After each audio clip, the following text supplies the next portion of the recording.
తిరుమల కొండ మీద మాత్రమే దొరికే వెంకన్న ప్రసాదము తిరుపతిలోని ఒక గుళ్ళో ప్రతి శనివారం దొరుకుతుందని మీలో ఎంతమందికి తెలుసా? తిరుపతి నుంచే దగ్గర ఒక 20 కిలోమీటర్ల దూరంలో అప్పలాయగుంట అనే గ్రామంలో ఉండదప్ప శ్రీ ప్రసన్న వెంకటేశ్వర స్వామి గుడి. ఈ గుడిలో ఉండే వెంకటేశ్వర స్వామి ప్రత్యేకత ఏందో తెలిసిన?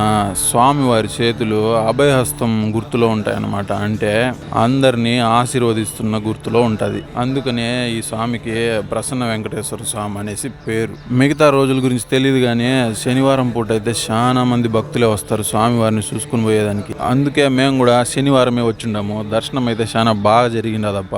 మాకైతే దర్శనానికి సుమారుగా 20 నుంచి 30 నిమిషాలు పట్టినది, అది కూడా శనివారం కాబట్టి. మిగతా రోజుల్లో ఇంకా బిన్నే అయిపోతుంది అని చెప్పేసి ఆడుండే వాళ్ళు చెప్పినారు. ఇంకా ప్రతి శనివారము తిరుమల కొండ మీద నుంచి వెంకన్న ప్రసాదమైన లడ్డు తీసుకొచ్చి ఈ గుళ్ళో కూడా అమ్ముతారప్ప అదే రేటుకి. ప్రశాంతంగా దర్శనం అయిపోయిన తర్వాత గుడి లోపలే ఉండే శ్రీ పద్మావతి అమ్మవారిని, గుడి బయట ఉండే శ్రీ ఆంజనేయ స్వామి వారిని దర్శనం చేసుకుని రిటర్న్ తిరుపతికి అయితే బయలుదేరేసినాము. ఈ గుడి గురించి తెలియని వాళ్ళకి వీడియోని షేర్ చేయండి అబ్బా.